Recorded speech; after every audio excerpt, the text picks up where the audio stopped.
La pluie avait tombé sans discontinuer pendant plusieurs heures. La peinture lavait les fenêtres de des traînées d'argent, comme si le ciel lui-même était essayé de laver l'or.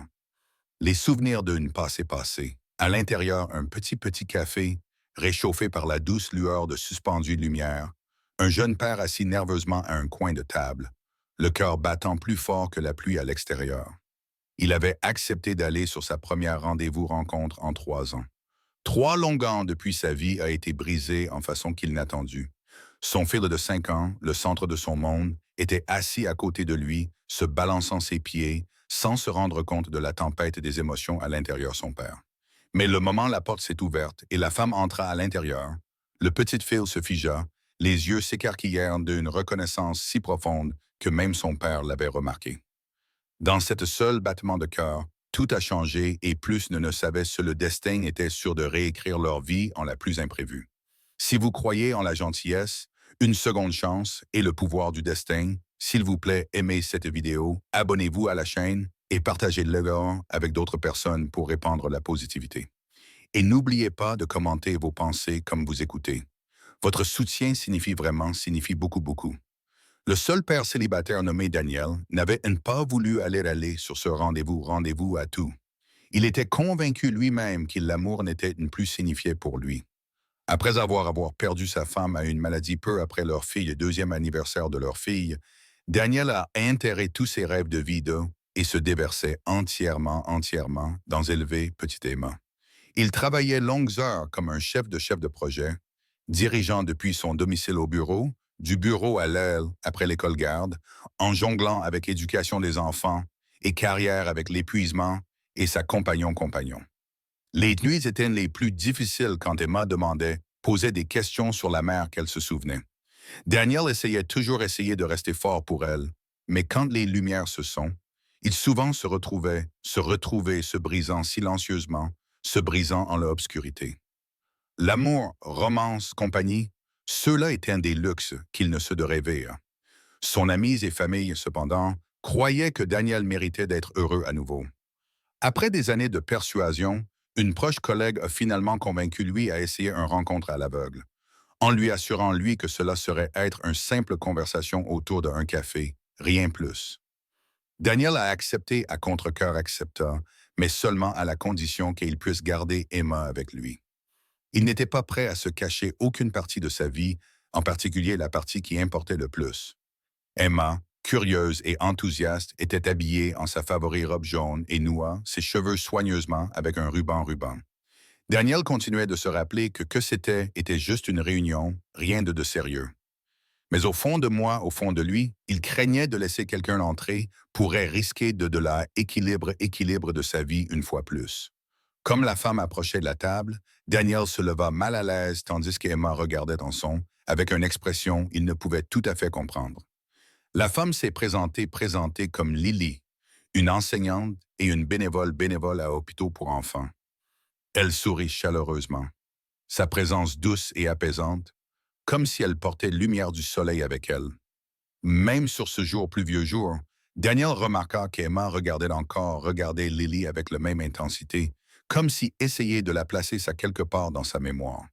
Tout au long de la première minute, Daniel est resté sur ses gardes et polité, parlant avec prudence, calculant chaque mot. Il ne voulait espérer d'espérer. Il ne voulait imaginer un avenir avec personne. Pourtant, Lily avait une naturelle chaleur qui elle. Elle écoutait plus que parler et parlait avec une sincérité qui a rendu Daniel se sentir étrangement à l'aise. Emma, toutefois, commença lentement à se pencher en avant, étudiait le visage de Lily, visage avec fascination. Quand Lily complimenta son dessin et les yeux d'Emma brillèrent. Elle ouvrit le livre et montra Lily ses gribouillis colorés gribouillis et ses Lily admirait chaque page comme si elle était un chef-d'œuvre, posait des questions qui ont Emma gloussé. Daniel regarda l'interaction en silence, surpris de la façon dont facilement Emma répondait à Lily. Sa fille était timide de nature et ne pas réchauffer à nouvelles personnes facilement. Mais ici, elle était bavardée librement, souriant, et même tenant Lily main à un moment. Il y avait quelque chose familier dans la manière dont la voix de Lily se s'adoucit lorsqu'elle parlait à Emma. presque comme quelqu'un qui a eu une fois aimé d'elle profondément, profondément. Daniel ne savait pas, savait que Lily avait reconnu Emma bien. Elle a compris lentement, lentement, sa souvenir dérivant en arrière vers un hôpital-service pédiatrique 3 ans, il y a où elle fait du bénévolat chaque semaine. À l'époque, un petite avec la même douceur regard et ruban, avait 7 dans un berceau alors que sa jeune mère luttait contre maladie en la pièce à côté de porte. Lily se souvint d'avoir vu son père faire les 100 pas dans les couloirs, épuisé et brisé, tenant sa fille serrée contre lui alors que si elle était la dernière pièce d'espoir dans sa vie. Lily avait fait lire des histoires à la petite, la réconfortant son avec livres et des voix, essayer de la distraire elle de la douleur qu'elle ressentait autour d'elle. Elle se souvenait la mère aussi, fragile mais avec un sourire plein d'amour pour sa fille. Quand la mère est décédée, Lily a pleuré en silence dans le couloir, son déchirant pour son père et l'enfant qui ont disparu de le service peu après. Elle n'avait jamais oublié que petite fille. Et maintenant, ici, elle était assise devant de elle 3 ans plus tard, inchangée, sauf qu'elle plus grand, plus brillant et juste que adorable. Lily a continué à sa reconnaissance pour elle-même, craignant de submerger Daniel ou de semer la confusion dans l'esprit d'Emma. Mais Emma continuait d'affixer, soudain dit quelque chose qui a fait Lily le souffle. Dans un douce, Emma dit qu'elle se souvenait quelqu'un qui avait lu des histoires à elle dans leur hôpital. Quelqu'un dont la voix ressemblait comme du lait miel du miel. Daniel se figea, incapable de parler, car Emma se souvenait rarement de quoi que ce soit de cette époque. Les yeux de Lily se remplirent de larmes lorsqu'elle admit doucement qu'elle avait effectivement fait de la lecture à une petite fille qui ressemblait à Emma. Daniel fut submergé par une vague d'émotions, un mélange de gratitude, de choc et d'un sentiment qu'il n'avait pas éprouvé depuis des années. La connexion. Mais cette connexion s'accompagnait de peur. Au cours de l'heure qui suivit, Daniel se trouva tiraillé entre l'envie de s'ouvrir et celle de se refermer. Lily était gentille, compatissante et incroyablement compréhensive. Mais une partie de Daniel se sentait coupable d'envisager de laisser quelqu'un de nouveau entrer dans la vie d'Emma, dans leur vie.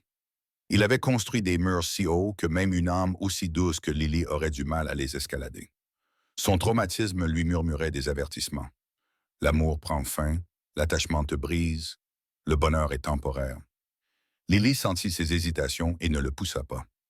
Au lieu de cela, elle se contenta de partager des anecdotes sur ses élèves, sa croyance en la gentillesse et la façon dont la vie réunit parfois les gens pour des raisons qui dépassent la logique. À chaque mot, Daniel sentait sa garde baisser, non pas par la force, mais par la chaleur. Les jours se transformèrent en semaines et Lily devint peu à peu une présence dans leur vie. Daniel et Lily se retrouvaient au parc pendant qu'Emma jouait, ou à la bibliothèque, où Lily aidait Emma à découvrir de nouveaux livres. Elle n'a jamais essayé de remplacer la mère d'Emma. En fait, elle encourageait Emma à parler de sa mère, à garder son souvenir comme un trésor plutôt que comme une blessure. Daniel commença à avoir des changements. Emma riait davantage, posait moins de questions douloureuses le soir et montrait des signes d'apaisement émotionnel que Daniel n'avait jamais pu lui apporter seul. Mais Daniel continuait à lutter intérieurement, rongé par la culpabilité d'avoir tourné la page, craignant que le fait de s'autoriser à être heureux ne soit en quelque sorte une trahison envers sa défunte épouse. Certains soirs, il s'asseyait seul sur le canapé, regardait les photos de mariage et se demandait si l'amour était un cadeau limité, accordé une seule fois dans une vie. Mais le destin a parfois le don de s'exprimer à travers les enfants. Un soir, Emma vint voir Daniel avec une photo de sa mère, la même photo qu'elle gardait près de son lit. Elle lui dit que si sa mère pouvait parler maintenant, elle leur dirait qu'il était normal de sourire à nouveau, que l'amour ne s'éteint pas quand quelqu'un s'en va. Il prend simplement de nouvelles formes. Daniel pleura plus fort cette nuit-là qu'il ne l'avait fait depuis des années, car il comprit que sa fille lui enseignait la seule leçon qu'il avait trop peur d'apprendre. Aller de l'avant, ce n'est pas oublier, c'est honorer. Daniel a lentement commencé à laisser Lily entrer dans sa vie. Non pas comme un remplacement, mais comme quelqu'un qui apportait un nouveau sens à leur image incomplète. Lily ne s'est jamais précipitée, n'a jamais rien exigé, n'a jamais essayé de remplir un espace qui ne lui appartenait pas.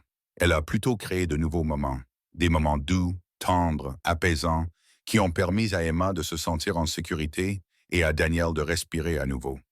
Sans le savoir, Lily avait fait partie de leur histoire 3 ans auparavant, lors de leur plus grande tragédie. Et maintenant, le destin l'avait ramenée pour faire partie de leur guérison. Ce n'était pas une coïncidence.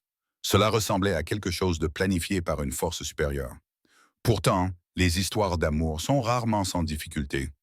Lorsque la famille de Daniel a appris l'existence de Lily, tout le monde ne l'a pas soutenu. Certains pensaient qu'il tournait la page trop tôt ou qu'Emma pourrait être confuse. Les doutes et la pression pesaient sur lui, le poussant à tout remettre en question. Mais Lily lui rappela que la vie n'avançait jamais si l'on continuait à vivre pour obtenir l'approbation des autres.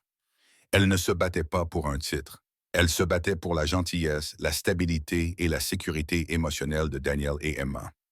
Peu à peu, la famille vit le changement positif et comprit que l'amour ne remplaçait pas. Il reconstruisait. Les mois passèrent et les saisons changèrent. Emma adorait Lily et Daniel se surprit à sourire à nouveau. Non pas parce que la vie était parfaite, mais parce qu'elle semblait possible.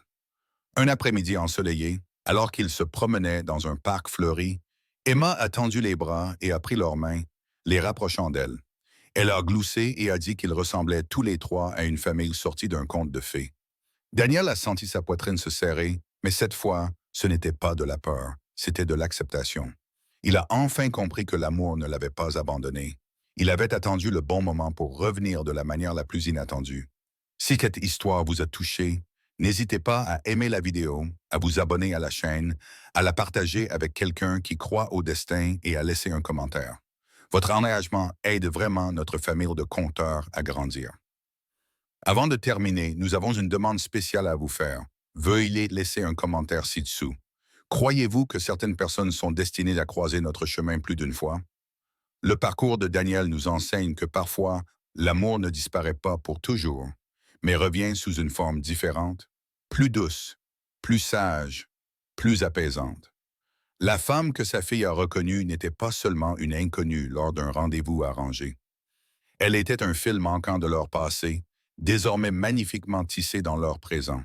Et comme la pluie les avait autrefois réunis, le soleil les portait désormais vers l'avenir, non pas pour remplacer les souvenirs, mais pour en créer de nouveaux. Dans la vie, ce n'est pas le temps que nous passons avec quelqu'un qui définit l'amour. C'est la profondeur de l'impact qu'il laisse derrière lui.